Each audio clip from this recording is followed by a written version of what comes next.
All right, folks, this is part 2 of 2 for chronic diseases. We had finished with diabetes and now we're starting with hypertension. Hypertension is an accompanying disease. It will often go hand in hand with things like high blood plaque atherosclerosis, which is a person who's going to have high LDL. Hypertension could be a response of diabetes.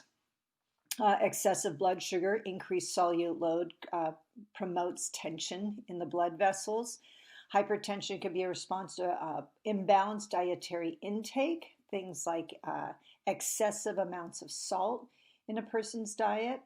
There are other dietary factors to take into consideration that can promote hypertension, and one of those would be low potassium to balance that sodium intake. This is part of why on your diet analysis project I was pointing out, one, the ratio of potassium to sodium, because number one, you want a good ratio, but number two, two-part series, you need to meet the 4,700 milligrams of potassium, and ideally to not exceed 1,500 or at the most 2,300 milligrams of sodium, dependent on potential risk factors. People in a higher age group tend to have greater risk factors when we get into our senior years. Genetics, there's a genetic predisposition. African Americans are typically genetically predisposed for high blood pressure. Obesity, because of the greater inflammation in the body. Dietary choices and greater blood volume distribution because of the excess weight. All of these contribute. Now, hypertension is number 13 on the mortality. We don't draw as much attention to it in terms of cause of death because your heart disease, your stroke, your cancer, and your diabetes really take center stage. Ideally, a person should be at less than 120/80. Systolic is the contraction of the heart, and diastolic is the relaxation of the heartbeat, because why? The heart is a smooth muscle. When a person has an elevated heart rate of about 139/89, that would be considered pre-hypertensive, just like pre-diabetes. They're marching towards a classified disease. Senior citizens have actually a slightly adjusted number because they are expected to be a slightly higher systolic diastolic. Now, as much as high LDL blood plaque can promote greater hypertension also, it's a communal relationship between the two. The high blood pressure also can make atherosclerosis worse. Because one, you have a greater delivery of nutrients, and two, because of the tension, the backup, they can more easily get deposited. The increased resistance means a higher cardiac output, so the heart has to beat higher. There are special circumstances where people have higher blood volume, one being obesity and two being pregnancy. Typically, pregnancy will not necessarily be hypertensive. There is that possibility, but generally, the shift in hormones in a pregnant woman is what helps their body adjust to the increased volume of blood. When there is greater tension on the heart and blood circulation, there is peripheral resistance that'll go up, meaning peripheries are your extremities. And the tension that is created will also impact your peripheries. And fluid volume circulation. That was really focusing on things like the fluid retention due to sodium or the increased particulates in blood, triglycerides, LDL, and sugar. Let's see. Nationally in the United States, as I mentioned before, why we focus on 1,500 milligrams a day is because definitively 2/3 of all adults greater than 65 do have hypertension. Let's see.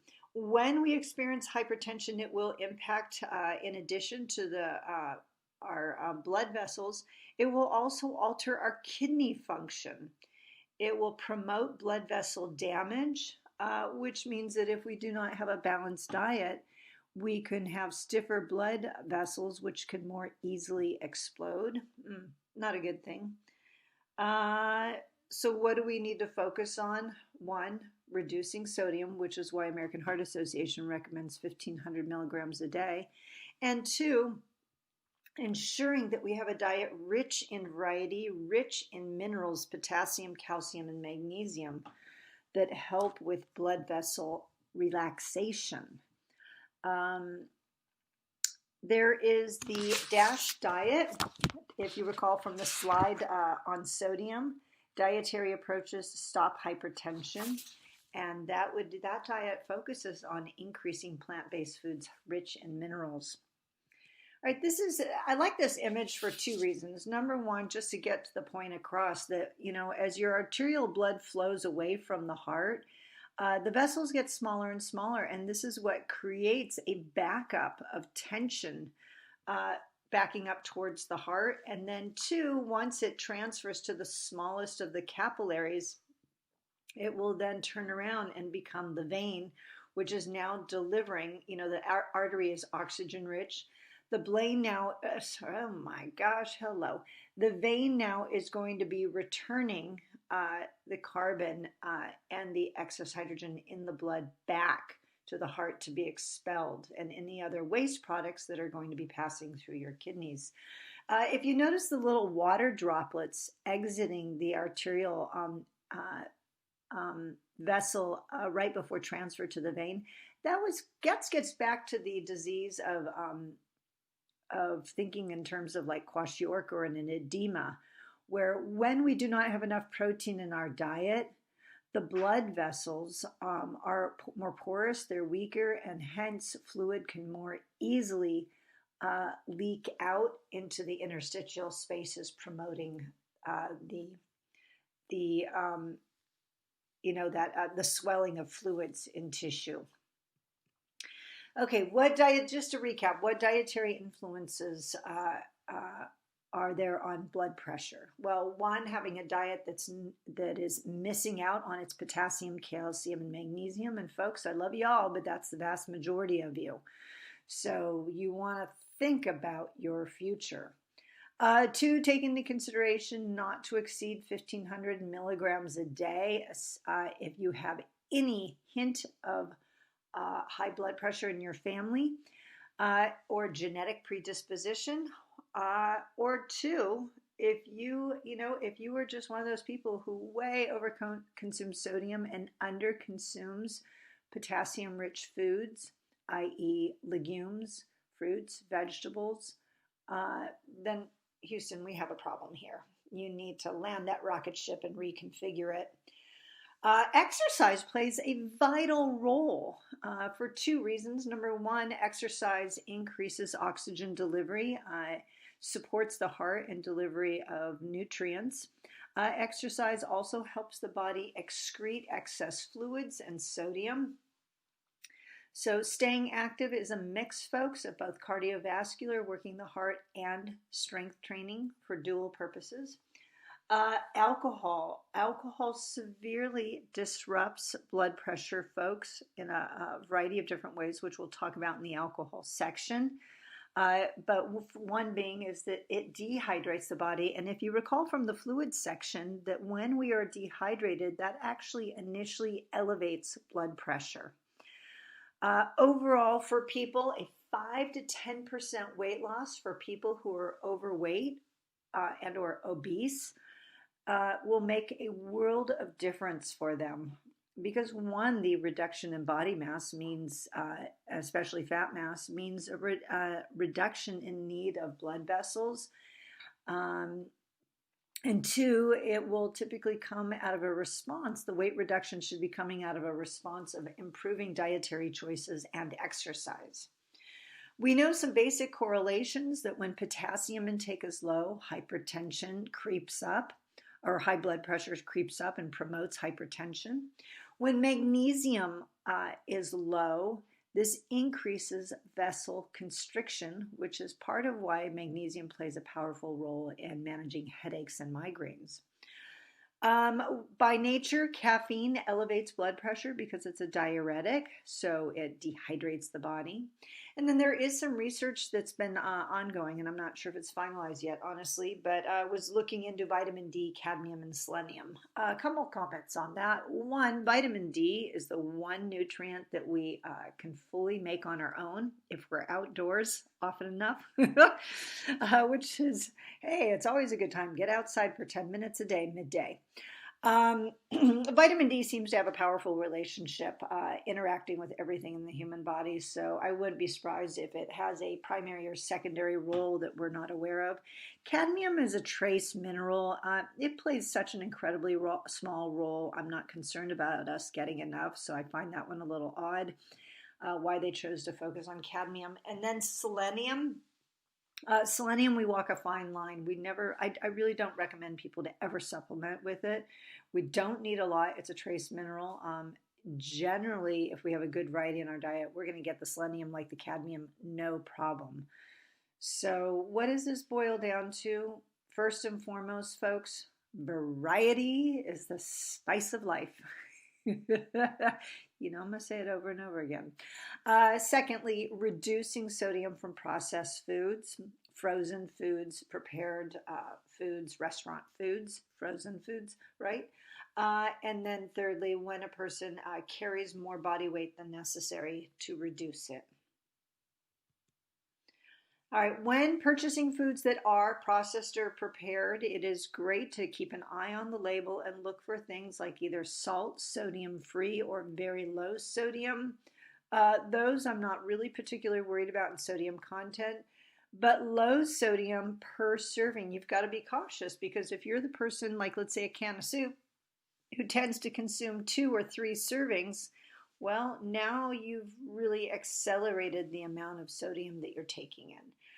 Reduced sodium, 25% less than the regular product doesn't mean a lot, because what if the regular product is 5,000 milligrams of sodium? Do you see what I'm saying? This is kind of a loosey-goosey type statement. Same goes with the 50% less sodium based off of what? You don't know. So be cautious of these reduced sodium and lightened sodium or lightly salted phrases. No salt added or unsalted means that nothing was added during the processing, but that doesn't mean that there's not naturally occurring salt. Carrots by nature have salt in them, sodium in them, and that's okay, folks, because we do need sodium in our diet. We just don't want a lot. Remind me again, why do we need sodium in our diet? Tick, tick, tick, tick, thinking about it. 1, for your bones. 2, sodium potassium pump. 3, electrolyte for blood in general. Okay, there you go. All right, atherosclerosis. Atherosclerosis is an accompanying disease. It is also a powerful genesis of heart disease, folks. What exactly is it? Well, athero is too much plaque in your blood vessels. Scler means hard. Scler means hard. Osis means too much, and athero is going to be your blood vessels. So it's too much hardening in your blood vessels. There's another similar one called arterio, which is the arterial walls. What this means is that when our body is packaging up the fats, the triglycerides, the fat-soluble vitamins, and the dietary cholesterol, it sends out LDL. If you notice in the bottom of the screen, I have an example of a blood panel result, lipid analysis. When your body is packaging up those LDLs, your liver sends it out into your blood to deliver nutrients to your cells, to make new cells, different building material. That's great. That's a part of life. We want that. But the concern is when a person over-consumes dietary cholesterol, this is why I drew attention to yours on the report, if you were above 300 milligrams a day, when a person over-consumes saturated fat, which is truly the major foundation of blood cholesterol, and a person overconsumes fats in general, Or as also could be a part of that mechanism is the body converting carbohydrates, excess carbohydrates and protein to fat.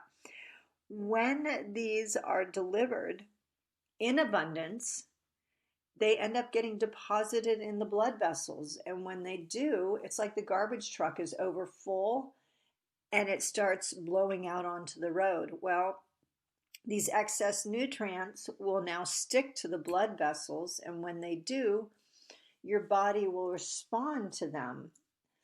Uh, if they, well, let me slow down for a second. They'll stick to your blood vessels and they'll start to line your blood vessels. Think of it being like a kitchen sink with a lot of grease lining it. Eventually, it'll get plugged up because the opening, the passageway, will get smaller and smaller over time. As you see this slice right here of a blood vessel, you can see all the plaque that looks kind of like a steak in the middle of it. And then there's this little small opening.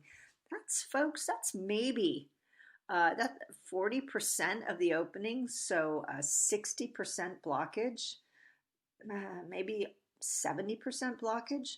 Wow, that's not good. But as a great example, my sister-in-law had 99% blockage of her artery going to her brain. 99%. That means that if you take into consideration only 1% of that whole vessel was able to pass oxygen and nutrients to the brain. She would frequently black out, pass out because of not enough oxygen getting to her brain. As these fatty streaks line the blood vessel, they do become hard, which is the scler, and they create these inelastic plaques, which means that the blood vessel cannot contract and relax the way it naturally does. This then elevates what? Blood tension, putting more tension on the heart. Now, over time, when if someone wakes up and has a brilliant idea, they're going to start exercising without gradually building up to it. There is a strong possibility that that surge in tension can cause some of the plaque to lift up. If it lifts up and blocks the vessel, folks, that's called a thrombosis. But if it lifts up and maybe travels a little bit, your body will perceive this as being something like a virus, and it will attack it. And as it attacks it, it will cake it with minerals and foam, creating a hard shell. And that, folks, becomes a traveling clot. Not ideal. Part of this attraction is that when your body is sending out the LDL, if you are eating a diet rich in vegetables and exercise, your liver will dispatch more HDL that will go out and retrieve the excess nutrients in your blood vessels so that they do not deposit and become plaque. So it's really important to ensure that we have that exercise and vegetable intake as a part of our lives. I focus on this in particular because why? If you look at the right-hand side of the screen, they've been starting to do research on younger people. Originally, they were only focusing on this for people, greater than 55. But now they're starting to look at younger people, and they're realizing that most people by the age of 30 already have atherosclerosis, folks. And the question is why? Well, one, high intake of saturated fat, excess meat. This is why I have concerns. Whether you're thin or super active right now, the reality is you're still putting in potentially more nutrients than your body needs. Two, people who get a blood analysis done, if you find out you have a high LDL, and especially a low LDL, not able to go clean up after your dietary intake, we need to get that number down, and that's vital.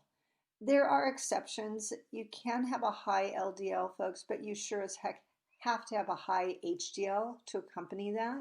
And I'm a great example of that. I eat a lot of vegetables, a lot of exercise, so I have a high HDL to manage my LDL. But the moment I stop exercising and I stop eating those vegetables, folks, my HDL will start to come down and my LDL will be elevated. And that plays into my genetic history of extreme heart disease, which means I will accelerate um, my mortality. Well, the end of my life, right? So it's important to be present to this and stay on top of it.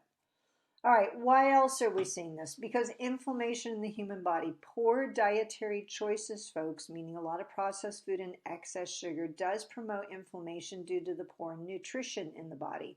The imbalance in the body becomes inflamed, and those inflammations then promote the development of atherosclerosis. As we said, hypertension, as much as atherosclerosis can promote high blood pressure can promote atherosclerosis.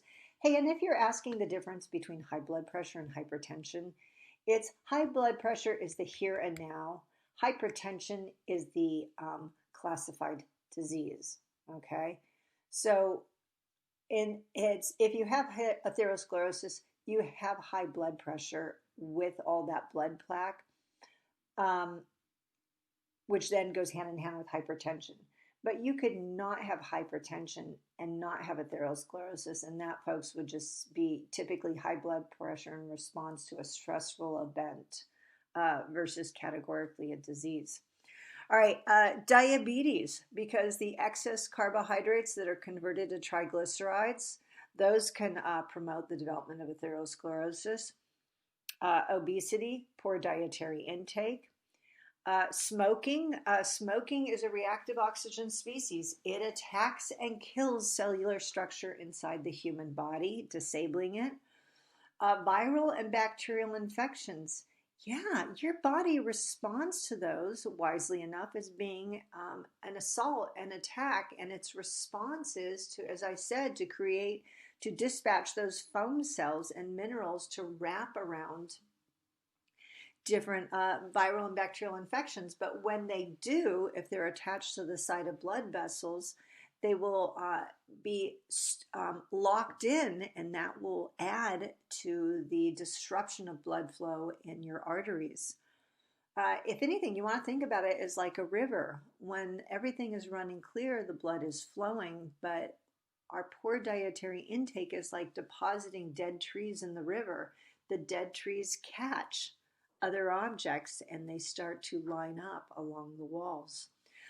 Physical inactivity. There is never a time in our lives to not be active. There is zero excuse, folks. I do not bargain on this one. Whether it be going for 10 minutes for a walk every day or after every meal,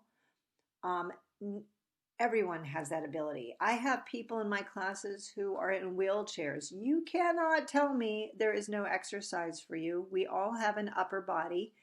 You could be doing load-bearing exercises in the wheelchair with the upper body. If you have a boot on your leg, you could be doing leg raises or sit-ups on the floor. It's thinking outside of the box, all right, is really the power here. It is being unstoppable. Thinking, what more can I do to keep my body healthy with a quality of life that moves me towards my health goals later in life. All right, and lastly, an atherogenic diet. That, folks, is medical word for ketogenic diet. A high-fat diet, high-fat, high animal protein that promotes the production of LDL and increases the likely incidence of high LDL. Not a fan, folks. All right. So this is, you don't have to know this. This is just for the geeks in me, the geek in me, and those of you who are of like mind. I have a chemical composition breakdown of your chylomicrons on the left side, your VLDL, which delivers your triglycerides to your adipose tissue, your LDL that delivers nutrients out into your blood vessels, and your HDL that goes out there and sweeps. It cleans up and brings materials back to the liver. I also have in the table 2 there, lower right-hand corner, just so that you understand the types of fats. These are the chains. 16 is going to be more medium to long, 18 is long, 20 is long. A short chain fatty acid, folks, would be like a 6 and 8. Medium chain is going to be more so around kind of 12, 14. 16 walks that line. Again, you don't have to know this. I just think it's wicked cool. All right, so this is just a great visual representation of what atherosclerosis looks like. The top blood vessel in the middle has very little plaque that has formed where the vessels split, where things are most likely to initially get caught. Again, think of like canals, rivers, etc. Whereas over time, as more plaque deposits the lower blood vessel, you see this increase uh, in, in fatty deposits along the vessel walls. Now, in the photographs of blood vessels, the top one, you have 3 points of entry for blood to transfer or exit, healthy, clear, no obstructions. Whereas the bottom photo, you see these ridges, kind of reminds me of like sand that flows. And folks, that's exactly what it's like, is think about it. Every time blood passes through your vessels, the heart is going boom, boom, boom, boom. So it pushes, it pulls back a little, pushes, it pulls back a little, kind of like the tide on the seabed floor or at the beach on the sand. The tide pulling in and pushing out creates these ridges in the sand. And that's what it looks like in your blood vessels, especially as you deposit plaque. And those can either, one, start to build up, reducing the flow of blood, or two, those become more rigid and start to develop as clots, which can rip off and travel downstream and block the smaller vessels. And what does that lead us to? Well, atherosclerosis, folks, is hands down the delivery agent of doom for things like cardio and cerebrovascular diseases. Cardio has to do with the heart, cerebro has to do with the brain. So what we've got is the LDL that's in the blood vessels. It creates those ridges. It can tear off. When those ridges block a vessel in place, that's known as a thrombosis. This is part of why I always discourage people to sit for long periods of time without flexing their legs, either one doing calf raises while sitting or straightening the legs under the table, because we have something called deep vein thrombosis that could develop in the legs when the blood starts to pool. Number two, if that clot picks up and rips free and travels downstream into the smaller arteries, that traveling clot is known as an embolism. If it travels through the heart, it creates the blockage, folks. We have two possibilities. One is called an aneurysm. The blood vessel that's become rigid from the blood plaque cannot flex due to the pressure, and it literally poof blows out and a person will bleed out. Or two, the blood vessel holds its ground, stays in shape, but the clot blocks the passage of oxygen and nutrients, and the tissues on the other side of the roadblock literally die because they have to be fed oxygen and nutrients nonstop all the time, or what? The body will start to go into cannibalism if there's still oxygen, no nutrients, or it will die. We are oxygen-based creatures.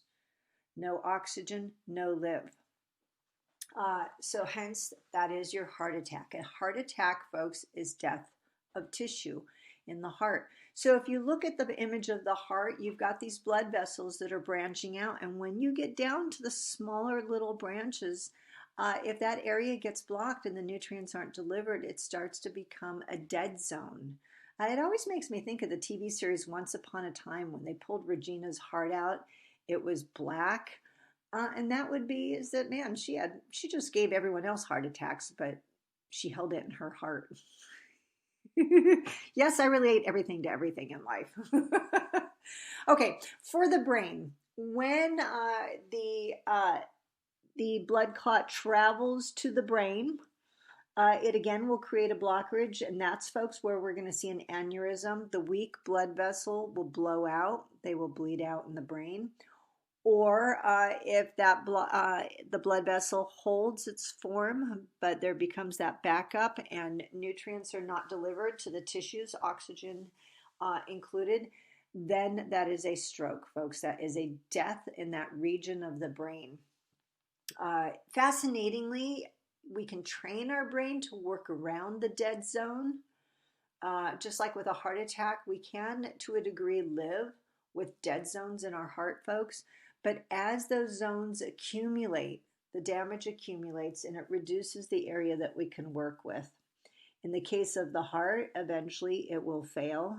It cannot function off of what's left anymore. And in terms of the brain, um, eventually the damage hits an area that is primary enough.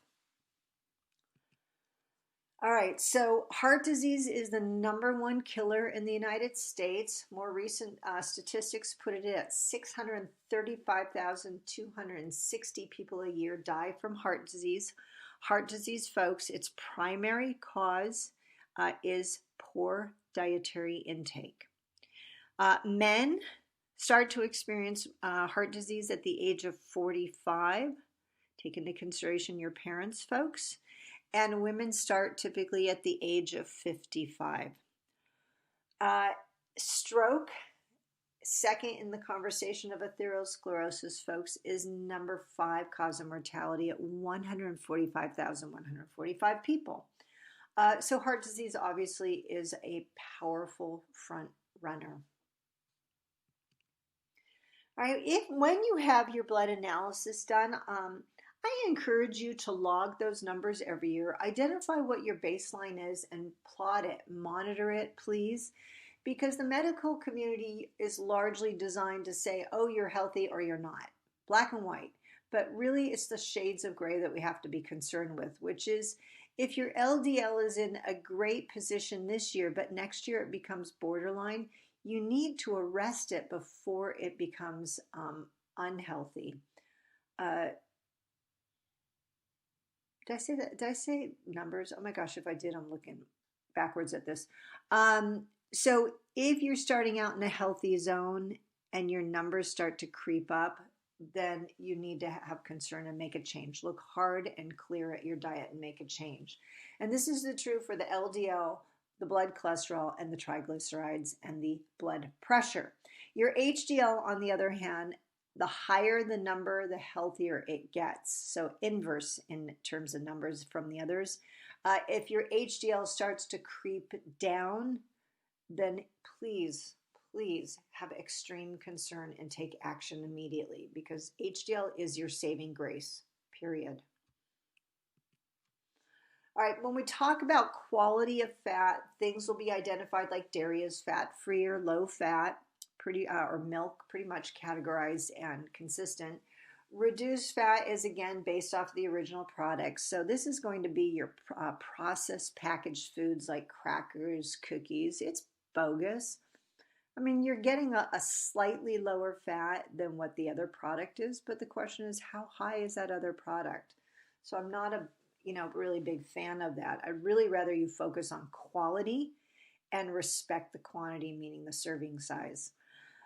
When things are low in saturated fat, this is really important because this is where we need to focus on less than 10% saturated fat calories in our diet.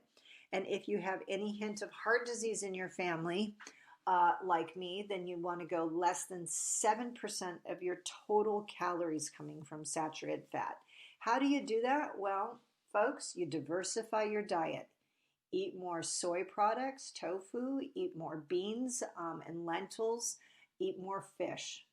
Less emphasis on red meat, and focus on when you eat chicken, choosing the chicken breast. But does that mean it's okay to eat chicken breast 7 days a week? No, because that lacks variety. And animal meat, no matter what, still has saturated fat in it.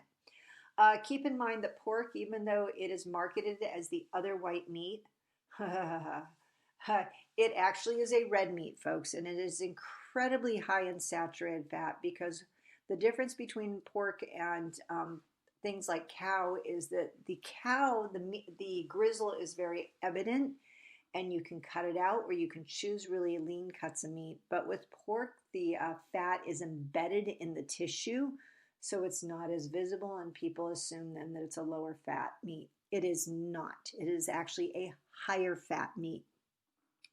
The difference between cow and bison, folks, Cow, if it's grass fed, it is going to be a superior quality meat just because it's going to have a little less saturated fat and a little more plant based omega 3. Otherwise, cow is grain fed, and grains, folks, when we eat more than what we need, it converts to triglycerides, non essential fatty acids for the cows. That's high saturated fat content. And really, if we're talking about animal ethics, it's honestly criminal. Their digestive tract is designed to process grass and not grain. So we're force feeding them something that's not indigenous to their diet. And that really honestly makes me sad. What they eat is what you eat. Keep that in mind. Bison is brilliant because it is an open range animal. It feeds off of grass. Some bison is just finished at the end with grain to, again, increase the fat content. That's unfortunate. I can't, you really have to identify the supplier of the bison to determine if they do that or not. It does have some people say it has a slightly more gamey taste. I don't notice it, but it is generally a leaner cut of meat, and I find it a wiser choice if you're going to have red meat. All right, when we talk about things like ground meats, like ground beef or ground bison, what you really want to look for is the percentage of fat. They're saying that if it's less than 10 grams of fat, it's considered lean. Be cautious of that. First of all, go with the percentage, okay? Extra lean is supposed to be less than 5 grams, but I'm finding, like I was at Sprouts the other day, and it said that it was 85% meat, 15% fat, and I'm going, what? And they listed it as extra lean. Again, what? Okay, that's just wrong. Ridiculously wrong. So unfortunately, there's some skewing going on with the categorization of lean versus extra lean. So folks, focus on when you're choosing ground meats, whether it be turkey, red meat, or anything else, you really ideally want to have nothing less than 93% lean, preferably 97% lean, preferably, okay? And then in terms of products that are categorized as light, at least 50% less fat than the regular product. Again, kind of like that reduced fat, 25%, yada, yada, yada. Whatever the original product was, it could be off the charts 100% fat. It's a manipulation game. Please be cautious.